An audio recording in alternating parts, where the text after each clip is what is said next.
Okay, good day everyone. My name is Eric Chan, and today I'll be presenting my design for a silent key high-pass filter, specifically optimized for surface electromyography applications, which is also known as sEMG in short. Okay, to begin, let's look at the introductions and the fundamental natures of the signals that we are working with. Okay, so what exactly is sEMG? Put simply, it is the electrical expressions of neuromuscular activations that occurs whenever a muscle contracts. And on the deeper levels, the signal we see on the monitors is actually formed by the superimpositions of multiple motor unit actions potential trends, or MUAPT. So these are generated by the functional units of the muscles as they fire in coordinations to produce force. Okay, before we go deep into the surface electromyography, we must first understand the technical specifications of our raw signals. And today, we're going to talk about the sEMG signal characteristics. And first, the amplitude. So amplitude, the peak-to-peak amplitude of an sEMG signal is quite small, which is typically around 6 millivolt. On the other hand, the frequency. The total bandwidth of muscle activity ranges from 0 to 500 Hz, and the dominant power, which is the most meaningful data, resides between just 50 Hz and 150 Hz. Okay, now that we understand the signals, and yet we must address the interference. So sEMG signals are noisy, and we can basically categorize these disturbances into four main types, which are the inherent electronic noise, inherent signal instability, motion artifact, and the last one, ambient noise. So today, we only cover the two most disruptive categories, which are the instability signals and the motion artifacts. Basically, both of them has the frequency within 0 to 20 Hz range. And yeah, I'm not going to explain in detail one by one for all four types of noises here. Instead, we'll look into the highlighted two. Okay, first, we have the motion artifacts. So basically, this is unavoidable interference generated by the active electronic components inside the detections and recording instruments themselves. While we cannot eliminate it entirely, we can only minimize its impact through the high-quality component selections. Okay, next, moving to the second category of noise, we have the inherent instability of the EMG signals. Similarly, these electrical disturbances also occur primarily in the 0 to 20 Hz range. They are caused by two main factors, which are the electrode-skin interface and the mechanical movement of cables, which connecting those electrodes to the amplifier. And because of this noise overlaps with the lower end of the sEMG spectrum, it is a primary target for our high-pass filter design. Okay, since now we have known our primary sources of interference, yet we must know what type of filter is needed to remove such noises. And here comes to our primary objective of having a suitable filter to extract the meaningful sEMG signal by isolating it from the noise spectrum. And to achieve this, we have designated a cutoff frequencies of 20 Hz. These specific thresholds allow us to remove the motion artifact and the inherent instability of EMG signals that we previously identified in the 0 to 20 Hz range, which we have mentioned in the slide before. And ultimately, this design is intended to maximize the signal-to-noise ratio, also known as SNR, while minimizing the signal distortions to ensure that the physiological data we record is both clean and accurate. Okay, now let's move on to the next sections, filter type. Okay, here shows the filtering and amplification circuit of the sEMG. And yeah, to understand where our filter sits in this sEMG, we must look at the complete signal processing chain. So the sEMG signal first enters a pre-amplifier stage, and immediately following this is the core of our focus today, the second order high-pass filter. And then next, the signal also pass through the second order low-pass filter, and the inverting amplifier, and finally the second order low-pass filter. Okay, focusing specifically on the high-pass stage. So this filter is an active filter, I could say. And why active? Because by using an operational amplifier, we can prevent the looping effects that often occur when connecting multiple stages in the circuit. Okay, next. And yeah, why high-pass? Because we want to suppress the low-frequency noise components that we identified earlier.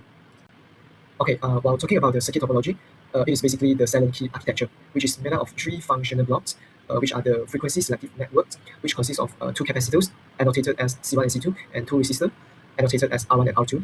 Next, the second functional block is the active gain stage, which consists of the operational amplifier, which is also known as op-amp, with the model known as OPA2604. And lastly, the gain control network, which consists of resistor R3 and R4. Okay, now that we have understood the architectures, and now let's dive into the working principle to understand how these individual components manipulate the signal to achieve our filtering goals. Okay, so for the frequency selective gate, which comprise of capacitors C1 and C2, the operation here is based on the principles of capacitive reactance, which basically for low frequencies, the reactance become high and the capacitors will act as an open circuit and block the signal from passing through.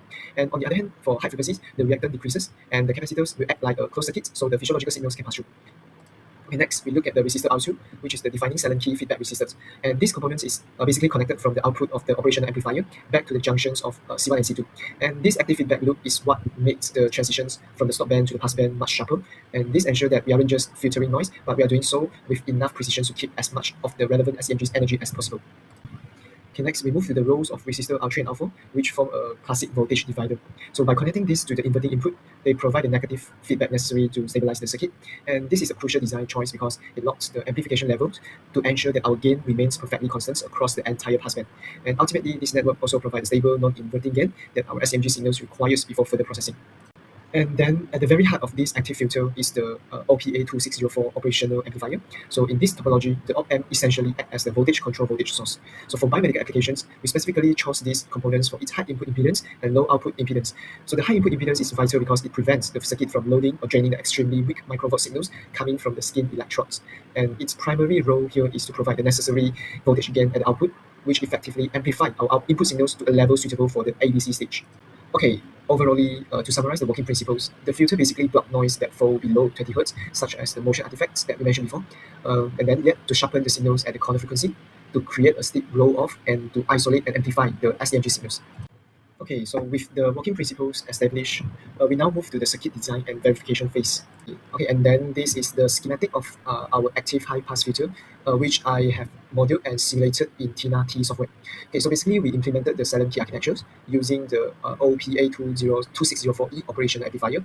As discussed earlier, this specific configuration is our primary defense against the motion artifacts and the inherent instability that can otherwise contaminate the raw sEMG signals. Okay, so here is the main component list that I used to draw and simulate the second order silent key high pass active filters. So yeah, we have the operational amplifiers, we have the capacitors, resistors, and lastly, we have the DC power supply. So beside them are all the chosen values for each component. Okay, so based on these component chosen, our design actually meets the following technical specifications. So since this is a second order silent key, it has a roll-off rate of 12 decibels per octave, and it also has the bandwidth of above 18 and 18.55 Hz. Okay, now let's dive into the mathematical verifications of our design parameters. So now we start with the silent key formulas for the cutoff frequencies, also known as the corner frequencies. So the general equations for this topology is Fc equal to 1 over 2 pi square root R1, R2, and C1, C2. Okay, so because we chose an equal component design where R1 equal to R2 and C1 equal to C2, the circuit can be simplified into the simple formula, which is 1 over 2 pi multiplied by R multiplied by C. So plugging in our exact component values can result in a calculated natural frequencies of 18.55 Hz, which is roughly equivalent to 20 Hz as our target threshold.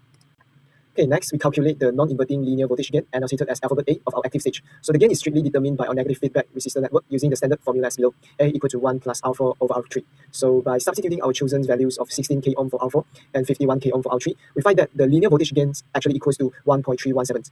And yeah, this tells us how much the roll amplitude of our microvolt level sEMG signals is scaled up as it passes through the op-amp.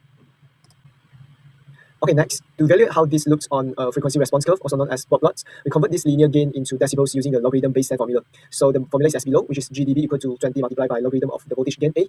After the calculation, we get the voltage gain as the 2.37 decibels. So these values represents our stable passband gain. So basically any master frequency traveling through the filter will be uniformly amplified to this precise level. So let's say if we cross-reference this with our upcoming simulation plots, you'll see the flat higher frequency regions of the curve stabilize almost perfectly at these calculated values of 2.36 or 2.37 decibels. Okay, next, to visualize the frequency response of the sEMG signals using Bob plot, quality factor is also one of the main contributing factors. And now, yeah, we evaluate the quality factors, or Q, because it detects the shape of the filter's transfer characteristic at the corner frequency. Okay, because we implemented the design that has equal components like R1 equal to R2 and C1 equal to C2, the mathematical expression simplifies to only Q equal to 1 over 3 minus A. Okay, so A is the voltage gain that we have calculated before, and by substituting it into these equations, we get the final Q factors of 0.593. Okay, so to verify our mathematical module, I've actually performed an AC transfer characteristic analysis on the TRT software. So as you can see on the simulated Bob plot, we can notice the frequency response of our theoretical derivations somehow align with the actual real-world practical performance. So because the passband gain stabilized precisely at 2.36 decibels, which also the frequency response graph flattened at exactly 2.36. So and this result match our hand-calculated value of 2.37 decibels. Then on the other hand, if you look at the frequency marker at 20 Hz, the actual voltage gain is negative 1.55 decibels. And this slight drop at 20 Hz is the direct visual results of our overdamp 0.593 Q factors. And yeah, it creates a smooth, naturally rounded knee that transitions gradually from the stop bands. Okay, so yeah, for this slide actually verified how the filter's audio had effect on the signal conditionings and the operational bandwidth of this filter. Okay, so on your left, you can see the slope of the attenuations curve, or we also understand it as the transitions of the signal from the stop band to the pass band. Okay, is affected by the second order roll-off rate of the 12 decibels per octave. And then on your right, you can see, as we all know, when the signal passing through the stop band, the signal strength is actually dropped by negative 3 decibels. So you can see at these levels, the frequency is around 22.82 Hz. Okay, where the voltage gain dropped to negative 0.63 decibels, and yeah, it is mathematically expected for an overdamp response.